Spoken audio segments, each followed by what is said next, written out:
መሄድ አለብኝ። ወዴት ነው የምትሄጂው? ቆይ ግን እስኪ ንገሪኝ፣ የት ነው ያለሽው? ሰው ቤት ተቀጥሬ እየሰራሁ። ምን? ቤተሰቦቼ ጋር እጄ ሰቀቀን ልሆንባቸው አልፈልግም። ላለመውደቅና ላለመሞት የተቻለኝን እያደረኩ ነው። እባክሽ ሉሊት፣ እኔ ወንድምነት ልምከርሽ፣ ወደዛ ቤት ተመልሰሽ ሂጂ። ማንም ላይ ፈተና መሆኔ ቢያበቃ ይሻላል። ማለት ይኸውልሽ፣ እባክሽ ልለምንሽ፣ ጭንቅላትሽን በማይሆን ነገር አታጨናቂ። ይቅርብ ነገር እኔ ልብስ ስለሰላም እንትነክሳል ሁሌም ነው አንተ እንደምትወደኝ ከሆነ አንድ ነገር ይችላል። ምን ማድረግ እንችላለን? እስከሞልበት ጊዜ ጠብቀኝና ልክ ያ ሰዓት ሲደርስ ከቤት የሚገባኝ ተቀብዬ መውጣት ወይም ደግሞ እሱን እስከነጭራሹ ማስወጣት እችላለሁ። ሀሳብሽ መጥፎ አልነበረም፣ ግን አሁን እኔ የድሮ ባንቴሮ አይደለሁም። ሮዛን ለመግደል ሙከራ አደረገ። ሮዛም ላደረገችው ነገር ዋጋዋን መክፈል አለባት ብሎ ባንቴሮ እሷ ላይ ጥቃት ማድረስ ችሏል። አሁን ላይ ዴቭ ሁሉንም ነገር ለማወቅ ተዳርሶና የሉሊት እናት ደውላ ሁሉንም እውነት ስለ ሮዛ ትነግረዋለች። ሮዛ አሁን ላይ በውርደት ላይ ውርደት ጨምሮባት ሁሉንም ነገር በልጇ አመካኝታና በልጇ እንደምታመልጥ ትነግረዋለች። ዴቭ ሁሉንም እውነት ከሷ ካወቀ በኋላ አንቋሾና ከቤት ለማስወጣት ቢሞክርም ግን ደግሞ ሮዛ የያዘችውንም ልጅ የሱ እንደሆነና በልጇ ብዙ ነገር እየተመካች ዴቭም ላይ ጥፋቷንም ትደራርባለች። ባንቴሮ ሁሉንም ነገር አሁን ላይ በጣም ተበሳጭቶና ሮዛንም ለመቅጣት አንድ ብሎ ተነስቷል። ሮዛ ለመቅጣት ብሎ የራሱንም የተሻለውንም አልተሻለኝም ብሎ ለሄዋን ጭምር ላሳከመችው ሄዋንና ለዴቭም ሊዋሻቸው ችሏል።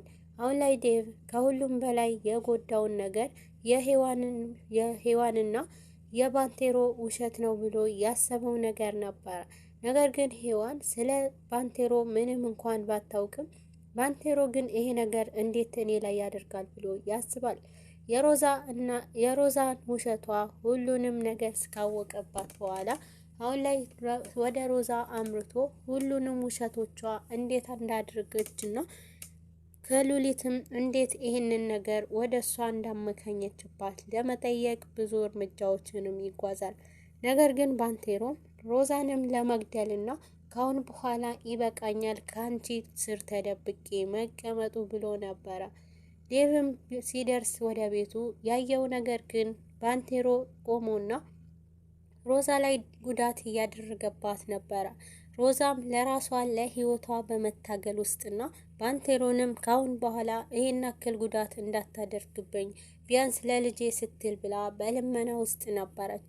ባንቴሮ ግን ሁሉንም ነገር ካሁን በኋላ አላደርገውም፣ አንቺን ገድዬ እኔ ካሁን በኋላ ሁሉንም ነፃነቴን አገኛለሁ ብሎ ሲዝትባትና እንቅ አድርጎ ይዘዋት ነበረ። ነገር ግን እሷ ይህን ነገር እንደማታደርገውና እኔን መግደል አትችልም፣ ይህንን ነገር ማድረግ የምትችለው እኔ ላይ ፍቅርህንስ የት ሄደዋል ብላ በጣም በፍቅር ለማውራት ትሞክራለች። ግን ደግሞ ባንቴሮ በብስጭትና በስሜታዊነት ሆኖ እሷን ላይም ጉዳት አድርሶባታል። ግን ደግሞ ዴቭ ሲደርስባቸው ነገሩንም ለማቆም ይሞክራል። ባንቴሮ የደረሰበትንም ይህንን ነገር ለማስረዳት ለዴቭ አንድ ብሎ ቃል ለማውጣት እንኳን ዴቭም ፈቃደኛ አልነበረም።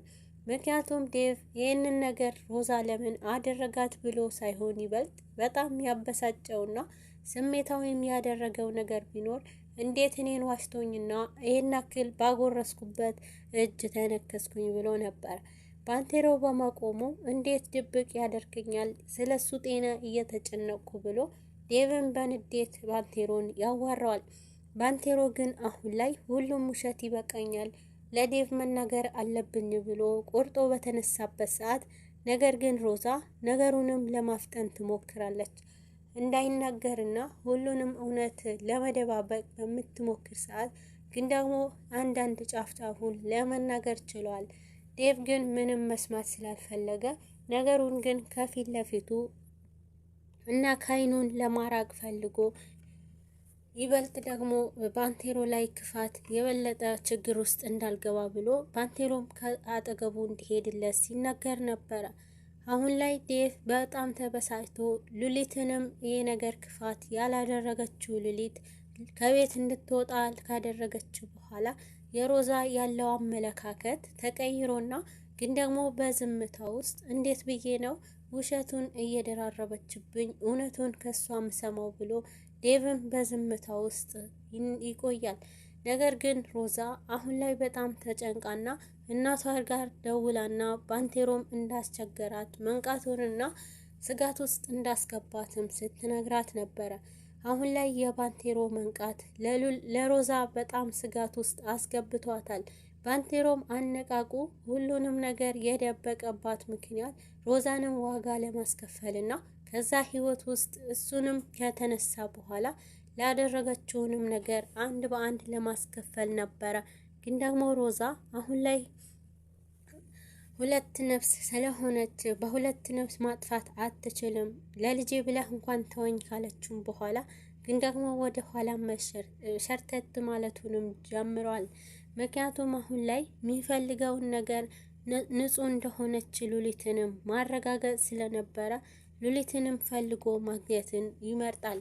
ግን ደግሞ ሔዋን አሁን ላይ የዴቭ ፍቅር ብሶባትና እንዴት ብዬ ነው የምወደውን ሰው አጠገቤ ከሌላ ሰው ጋር አርጋ እየተጋራ እንዴት ብዬ ልቻለው ብላ በውስጧ በሀሳብ ካወረደችም በኋላ ለዴቭም በጣም እንደከበዳ ስትነግረው ነበረ።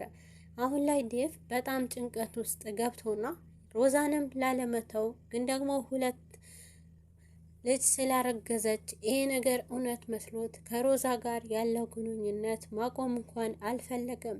ግን ደግሞ ሮዛ ይህንን እውነት እንደምትደብቀው ቢያውቅ አሁን ላይ ሔዋንም እንደማትጎዳ ነበረ። ሔዋን አሁን ላይ በፍቅር ውስጥ ሆና ግን ደግሞ ለዴቭ ፍላጎት ለማሟላት የእሷም ስሜት ደብቃ ትገኛለች። ስሜቷም ደብቃና ዴቭ ደስተኛ ይሁንልኝ እንጂ የኔ መጎዳት ምንም ችግር አያመጣም ብላ ነገር ግን ይባስ አሁን ላይ አቅቷት ይገኛል። የዴቭና የሔዋን ግንኙነት ባንቴሮ ሁሉንም ነገር ባያውቅም ግን ደግሞ የሁለቱ ግንኙነት ደስተኛ አድርጎታል። ይበልጥ ደግሞ ዴቭም ደስተኛ የሚሆነው ወይንም ላደረኩበትንም በደሌ ምላሽ አሁን ላይ እሱ ህይወት ማስተካከል ስለሆነ በጣም በሚፈልጋት ሉሊትም ፈልጌ አግኝቼለት ደስተኛ ላድርገው ብሎ ሉሊትንም በመፈለግ ላይ ይገኛል።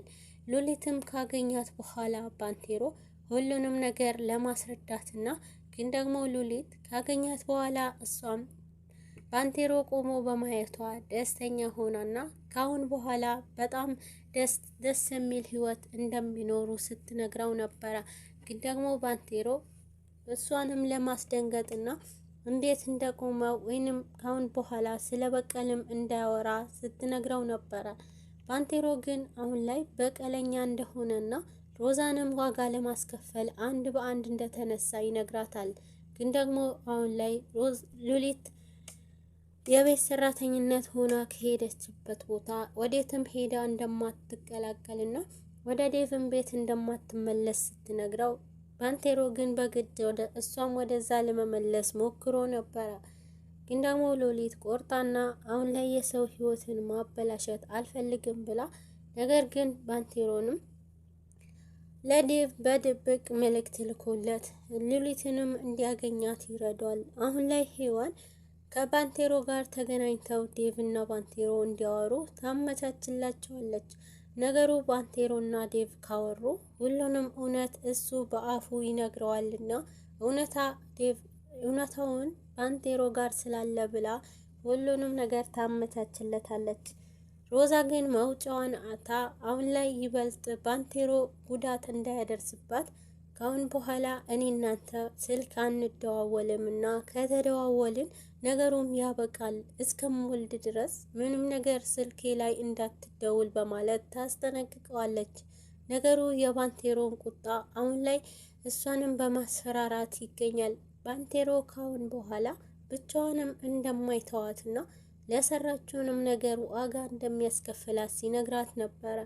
እሷም ካሁን በኋላ እስከምወልድ ድረስ ከዴቭ የምፈልገው ነገር አግኝቼ ከወጣሁ በኋላ አብረን ደስ የሚል ህይወት እንኖራለን፣ ግን ደግሞ ለአሁን ላይ ብቻ ታገሰኝ በማለት በድሮ ፍቅሯ ታታልለዋለች። ባንቴሮ ግን አሁን ላይ በጣም ነቂ ሆኖና የማንም ማታለል ወይንም የድሮ ባንቴሮ እንዳልሆነ ለሮዛም ይነግራታል። ሮዛ ግን ከክፋቷ በላይ አሁን ላይ ዴቭም ላይ እየተጫወተችበት ትገኛለች። የሮዛ እናት በጣም ከሮዛ ጋር ሆነው ክፉ የሆነ ነገር ለማድረግ ባንቴሮ ላይ ሁለቱም ይወስኑበታል። አሁን ላይ ዴቭና ሉሊት ሲገናኙ ግን ደግሞ ይህ ሁሉ መስዋዕት ያደረገላቸው ባንቴሮም በጣም ደስ ብሎትና